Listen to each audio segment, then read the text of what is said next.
Nung dumating si Topper sa buhay ko, para akong humiling kay God ng Lambo. Pero ang binigay niya sa akin, owner. Maloko, harabas, walang kalambing-lambing.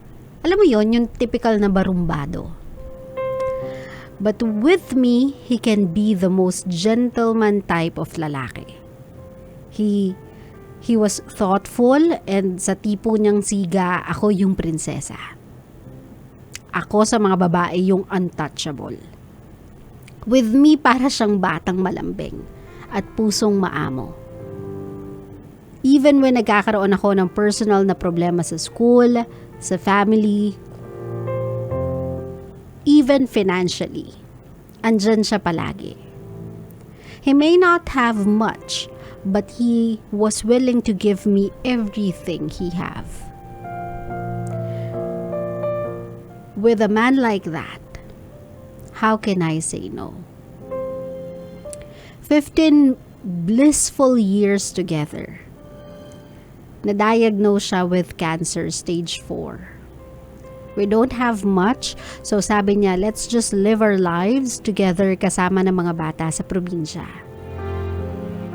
Sa mga araw na hirap siya, he asked me to leave him and continue my life with the kids without him.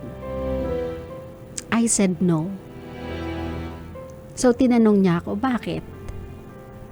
Bakit sa kabila ng karamdaman at pahirap na dinudulot ko sa'yo, bakit ka magsistay? I told him this. You were there for me sa lowest low ng buhay ko. You did not ask anything from me. You never said a word. You just didn't want me to be alone.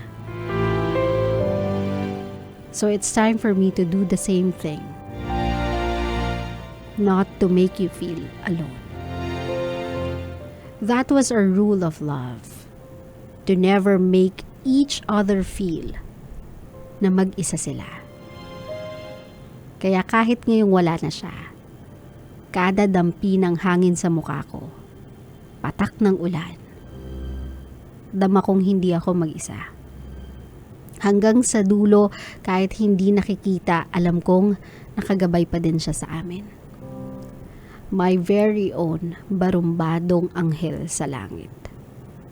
With that, I vowed to never love again other than him, because just like him, I don't want him to ever feel alone.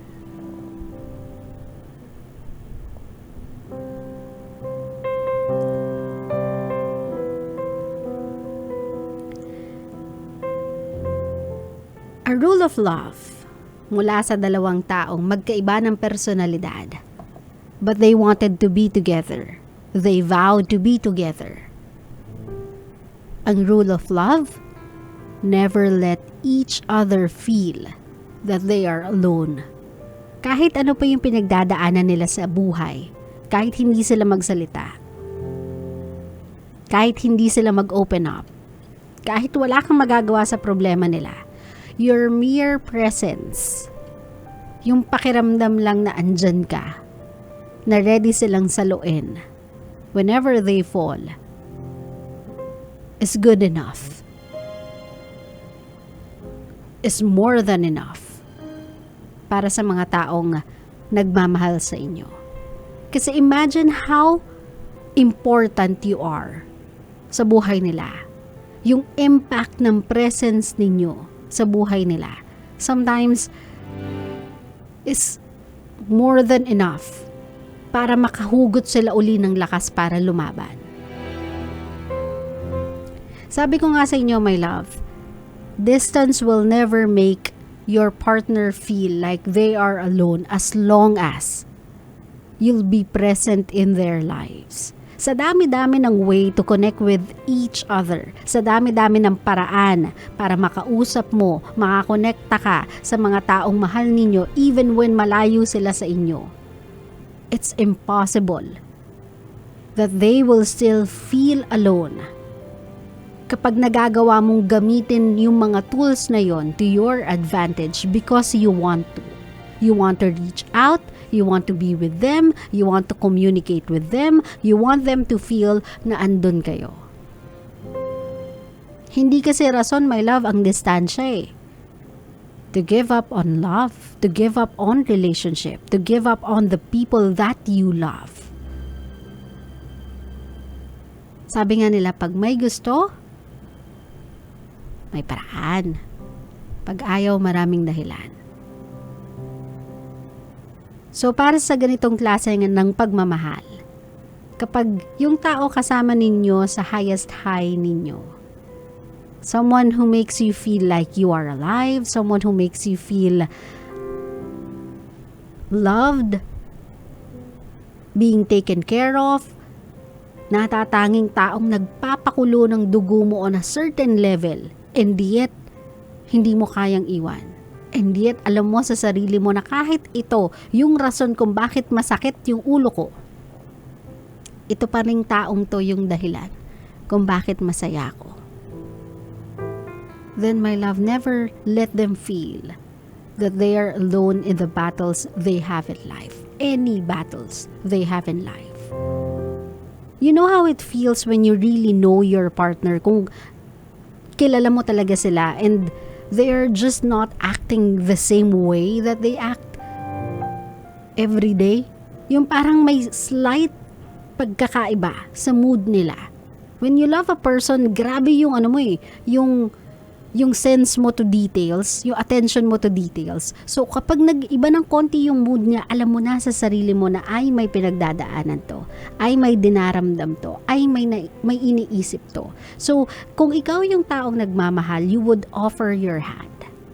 You would let them know na hindi ka man ready to tell me whatever it is that's bothering you, kung ano man yung dahilan kung bakit ka malungkot, kung ano man yung dahilan kung bakit wala ka sa mood, kung hindi ka pa handa na i-open up sa akin why you feel so down, that's okay.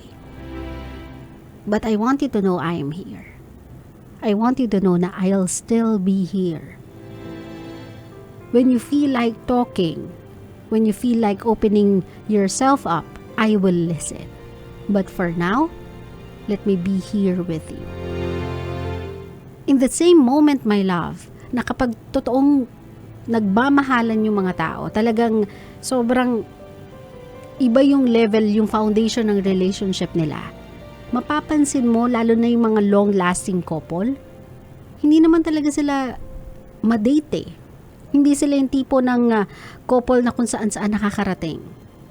They find happiness and peace sa presensya ng isa't isa even when they are doing two separate things. Yung isa nag-games, yung isa nanonood ng TV, yung isa nagbabasa, yung isa kumakain, even when wala silang sinishare sa isa't isa. But the mere presence of one another beside each other, it makes them feel safe, loved, secured. Diba? Ganun kasi, my love, yung rule of love. If you make your partner feel that they are not alone every single day, even when you are not doing anything, even with little efforts, you can feel that the love you have for one another grows exponentially. Kasi sa highest high and lowest low, never nyong ipinaramdam sa isa't isa na mag-isa lang sila. So, ang keynote nito, my love, ang lesson nito is when you are in a relationship with someone, be present. Be there sa relationship na yon. Do not let a day go by without the other feeling na mag-isa lang sila. Let them know how much you love them. Let them know how much you appreciate them. And let them know that you are there, present in the relationship. Claro?